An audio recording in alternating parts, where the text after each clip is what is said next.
इदम श्री सद्गुरुवे नमः। परम पूज्य गुरुदेव वंदे माँ के सानिध्य में उनके श्री चरणों में बैठकर शरणागति के भाव से मानव जीवन की आचार संहिता का स्वाध्याय करते हुए हमारे युग निर्माण सत्संकल्प, परम पूज्य गुरुदेव ने हमें 18 युग निर्माण सत्संकल्प दिए, जो गीता के 18 अध्याय जैसे फील होते हैं अगर ध्यान से देख लिया जाए।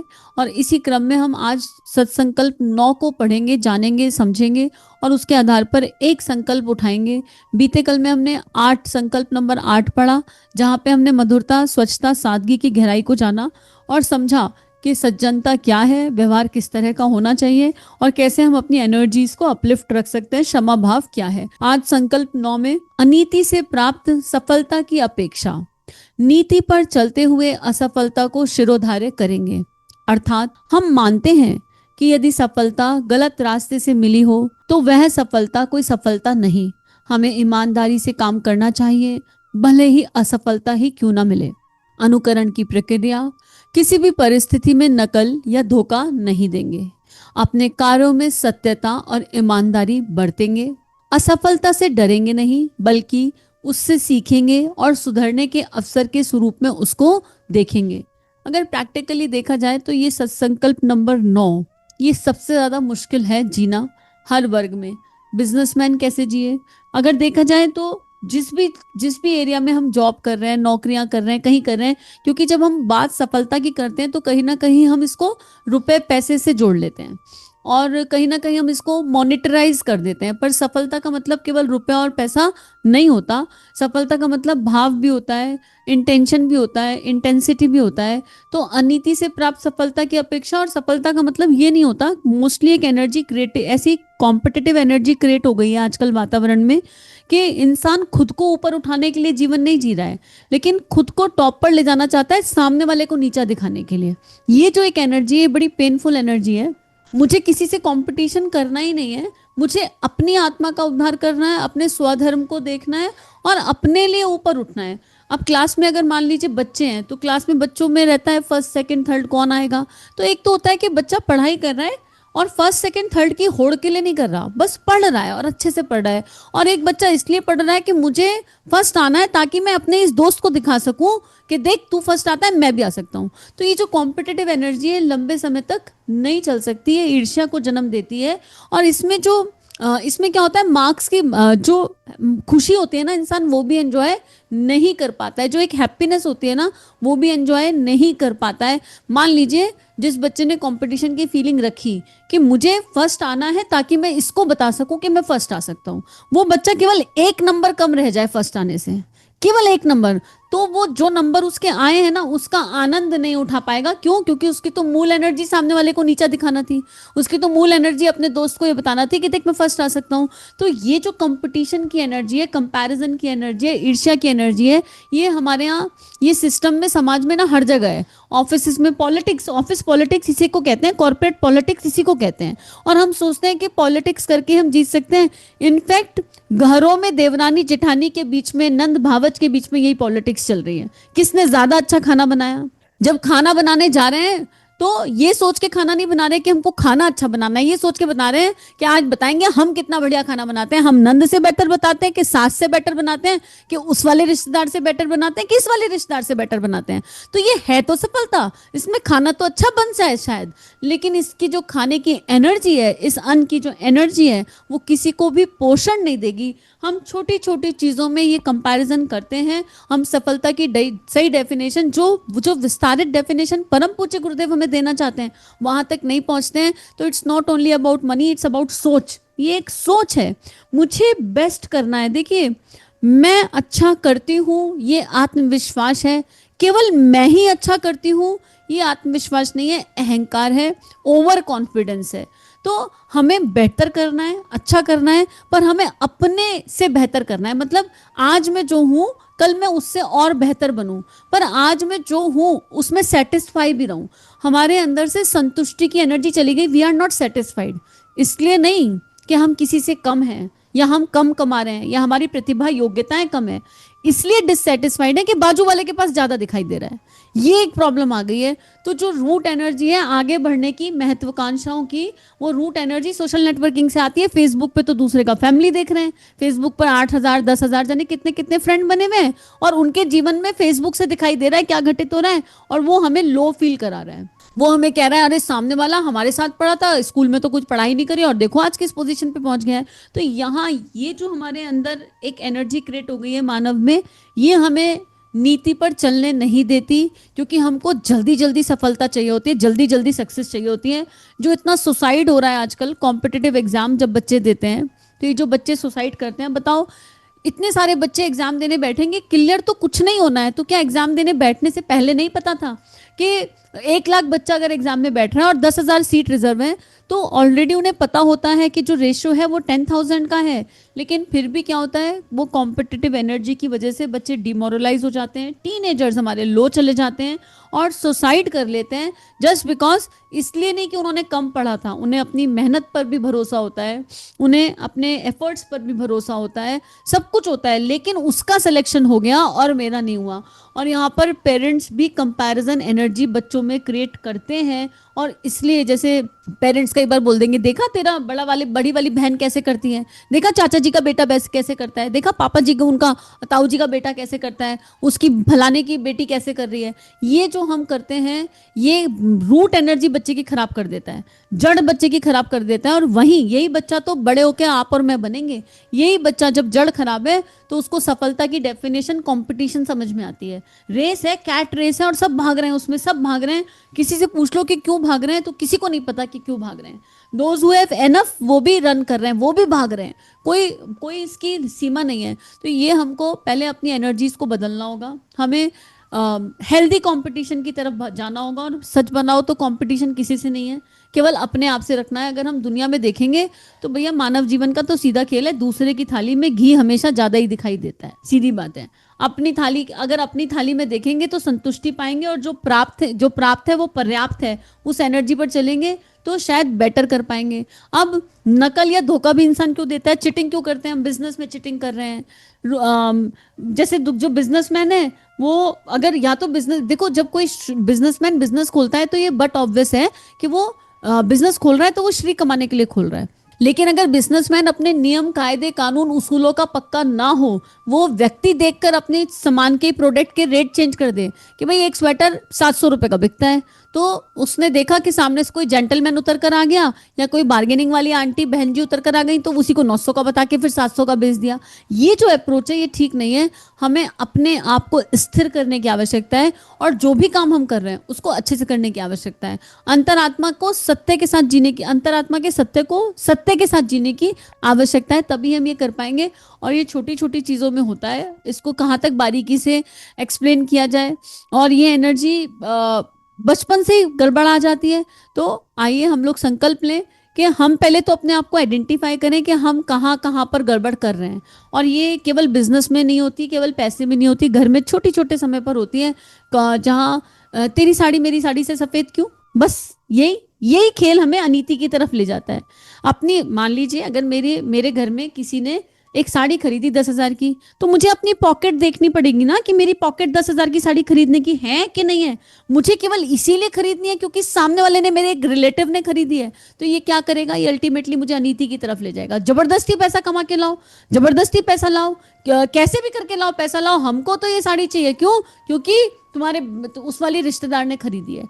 हमें बहुत बारीकी से एनालिसिस करना होगा कि कब कौन सी वो मूल ऊर्जा है जो हमें अनीति की तरफ ले जाती है, कौन सी वो एक रूट एनर्जी है। और ये सेल्फ एनालिसिस से होगा। उसके बाद फियर हमसे गलत काम करा देता है। अगर हम क्योंकि हम जब कर्म करते हैं तो हम रिजल्ट के बारे में सोच रहे होते हैं, और रिजल्ट हमारे मन मर्जी का ना आए तो हम उसे एक्सेप्ट ही नहीं कर सकते, हमें डर लगने लगता है। हमने कोई ऑफिस की प्रेजेंटेशन दी, मान लीजिए कोई बिजनेस डील है उसकी प्रेजेंटेशन देनी है, तो हमारे मन में, या घर में ही कोई गेस्ट आ रहा है, कोई स्पेशल गेस्ट आ रहा है, कुछ खाना बना रहे हैं तो नमक ज़्यादा ना हो जाए, हम हर चीज़ में एक फियर एनर्जी क्रिएट कर देते हैं। फियर ऑफ रिजल्ट, रिजल्ट मेरे मन मर्जी का है, लेकिन मेरे मन मर्जी का रिजल्ट ज़रूरी नहीं है कि आएगा। हमें केवल फोकस ऑन कर्मा करना चाहिए, रेदर देन अपने सारे फियर को कर्म पर शिफ्ट कर देना चाहिए, कर्म पर फोकस करते हुए काम करना चाहिए। और ये तो बात गुरुदेव बार बार समझाते हैं कि परिणाम के बारे में मत सोचो, केवल इंटेंशन और इंटेंसिटी के बारे में सोचो। और उस इंटेंशन और इंटेंसिटी से, दिव्य इंटेंशन और इंटेंसिटी से बस अपने कर्म करते चलो, करते चलो, करते चलो, बाकी सब अपने आप हो जाएगा। तो भयमुक्त जो होगा वही नीति की यात्रा पर नीति के साथ चल पाएगा जीवन में। नहीं तो फिर हमें कदम कदम पर ये अपॉर्चुनिटीज मिलती हैं, और ये ना मौका ही है। जीवन हमें करोड़ों ऐसे मौके देगा जहां हम अनीति के साथ जाएं, करोड़ों ऐसे मौके देगा। अब ये हमको सोचना है कि हमको क्या करने की आवश्यकता है। इसमें कई बार सक्सेस थोड़ा डिले हो सकती है, पर सक्सेस मिलती है। अब इस सक्सेस की जो डेफिनेशन है वो अकाउंट बैलेंस, बड़ी गाड़ी नहीं है। इस सक्सेस की डेफिनेशन सुकून है, आंतरिक संतोष है, आंतरिक शांति है, भीतर की स्थिरता और भीतर की तटस्थता है। आइए इसी सत्संकल्प को स्लाइड के माध्यम से देख लेते हैं। स्लाइड आपके सामने है। अनीति, अन्याय, निकृष्ट सोच और तमोगुण, इनसे बचे रहेंगे। किसी तरह का अन्याय ना करेंगे ना सहेंगे। अन्याय करना गलत है तो अन्याय सहना भी गलत है। हमें सहनशील होना है, इसमें कोई डाउट नहीं है, पर अन्याय सहना गलत है। हमें प्रेम की ऊर्जा से जवाब देना होगा, जिसको जहां जो जवाब देना है। प्रलोभन, पतन के मार्ग और तानाशाही से प्राप्त धन को, तानाशाही से प्राप्त सफलता को स्वीकार नहीं करेंगे। लालच के आधार पर कोई काम नहीं करेंगे, ऐसा कोई निर्णय नहीं लेंगे जो हमें लॉन्ग टर्म पतन के मार्ग पर ले जाए। और तानाशाही, और कई कुछ लोग बहुत अथॉरिटेटिव हो जाते हैं, बहुत ऑर्डरिंग हो जाते हैं और ऑर्डर करके अपना सारा काम करवा लेते हैं, लेकिन उस काम को करवाने का, उस पैसे का, उस सक्सेस का कोई लाभ नहीं होता। स्वार्थ से मिली सफलता को भी स्वीकार नहीं करेंगे। सफलता अर्थात स्वार्थ से मिली सफलता को स्वीकार नहीं करेंगे। अब उसकी अपेक्षा आ से आत्मविश्वास और आत्म अनुशासन। आत्म अनुशासन, डिसिप्लिन, हर तरह का डिसिप्लिन, हर तरह का संयम, आत्मविश्वास और आत्म अनुशासन के प्रयोग से मिली सफलता को श्रेष्ठ मानेंगे। नीति का अर्थ क्या है? नियम का पालन करते हुए बिना किसी का तिरस्कार किए, किसी का अपमान कभी नहीं करें। अगर हम किसी ओहदे पर हैं, भगवान की कृपा से किसी पोजीशन पर हैं, तो उस पोजीशन का अर्थ ये नहीं है कि हम मानवता का अपमान करना शुरू कर दें, और जो हमें कोई ऐसा दिखाई दे रहा हो जिसके पास कोई पोजीशन नहीं है, हम उसको चार बात सुनाना शुरू कर दें। पर परमार्थ की राह पर चलते हुए असफलता आत्मबल के साथ जीवन के क्षणभंगुर फल को उच्चतम लक्ष्य का चिंतन करते हुए स्वयं को तटस्थ रखते हुए स्वीकार करेंगे। जब ये लिखा गया है कि जीवन के क्षणभंगुर फल को, अंत वही है जो सुखांत है। अगर जीवन है, इसमें परिस्थितियां आएंगी, तो अगर मान लीजिए कभी कोई परिस्थिति आई जिसमें रिजल्ट मेरे मन मुताबिक नहीं आया, तो दोबारा ट्राई करेंगे ना, दोबारा करेंगे, तिबारा करेंगे, 4 बार करेंगे, 10 बार करेंगे। यहाँ पर थॉमस एडिसन जी की एग्जाम्पल बड़ी अच्छी लगती है। उन्होंने लाइट बनाई, 10,000वें अटेम्प्ट में लाइट बनी, तो एक रिपोर्टर ने उनसे कहा कि आप 9,999 बार फेल हो गए। वो बोले नहीं, मैं फेल नहीं हुआ। बोले मतलब? बोले मैं फेल नहीं हुआ, मैं 9,999 बार ये समझ पाया कि लाइट इस तरह नहीं बनती, और तब 10,000वां अटेम्प्ट मेरा सक्सेसफुल हो गया। तो यहाँ पर सोच की बात है। और एक और बड़ा अच्छा एग्जाम्पल है जो लेटेस्ट मैंने अभी एक पोस्ट पढ़ी थी कहीं पर, फेसबुक पे जाने कहाँ पढ़ी, किसी लेडी से पूछा आपकी सैलरी क्या है, वो कहती है 0.001 लाख। तो वो सामने सुनने वाला चकरा गया, हम पढ़ने में चकरा गए। एक्चुअली वो कहना चाह रही थी 10,000। तो उसने सोच की बात है कि हम क्या सोच रखें, उसको लैक्स में गिनना था और अपने मन को सुकून और शांति देनी थी, और वो मैनिफेस्टेशन भी हो गया। तो बात यहाँ पर यही है, लेकिन इसको करने के लिए हमें आत्मबल चाहिए। और मित्रों, ये आत्मबल केवल उपासना से आता है। ये वाला जो एक सूत्र है ना, अनीति से प्राप्त सफलता की अपेक्षा नीति पर चलते हुए असफलता को शिरोधार्य करेंगे, ये सबसे कठिन पड़ता है मोस्टली। इसको सबको करने के लिए गायत्री मंत्र चाहिए, पर यहाँ तो निर्णय क्षमता चली जाती है, इंसान परेशान हो जाता है। घर में कोई फाइनेंशियल इशू आ गया तो भी इंसान मजबूर होने लग जाता है। ऐसे में वो आत्मबल, वो ब्रह्म बल, वो केवल उपासना से, शरणागति के भाव से आता है। तो और सबसे ज़्यादा हम फाइनेंशियल सिचुएशंस गड़बड़ाती हैं तब घबरा जाते हैं।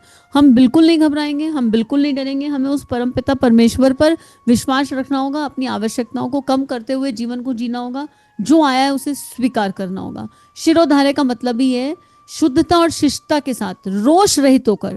हम कई बार परिस्थितियों को स्वीकार करते हैं, पर ऐसे करके करते हैं अब क्या ही है, क्रोध में, हीनता में, झीकते हुए स्वीकार करते हैं, हैप्पी होकर स्वीकार नहीं करते। क्या वो खिसियानी बिल्ली खंबा नोचे वाली एनर्जी से स्वीकार करते हैं? क्यों?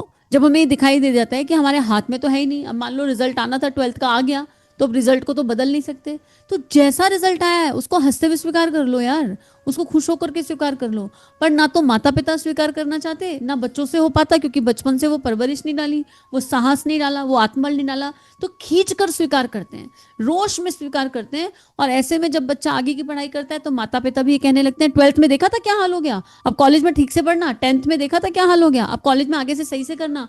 तो ये तो एक एग्जाम्पल है। पर जब भी हम कोई असफलता रोष क्रोध में स्वीकार करेंगे तो उसकी वो जो नींव है ना, वो हमारे अंदर को अंदर अंदर खोखला करेगी। और हम कोई भी नया अभ्यास करेंगे तो वो पुरानी असफलता हमें खटक रही होगी और हमारे मन में ये चल रहा होगा कि यार I am good for nothing. यहाँ से हीनता का जन्म हो जाता है, मेरा तो कोई काम ठीक से होता ही नहीं, मेरा तो कोई संकल्प पूरा होता ही नहीं। हम इस तरह की बातें अपने आप को बताएंगे तो ना तो अपने आप का अपना मनोबल नीचे गिरने दें और ना किसी और का गिरने दें। अगर हमारे आसपास कोई है, किसी का मनोबल नीचे नहीं गिरने देना चाहिए। तो जो आ रहा है, जैसा आ रहा है, तटस्थ भाव से उसको स्वीकार करेंगे।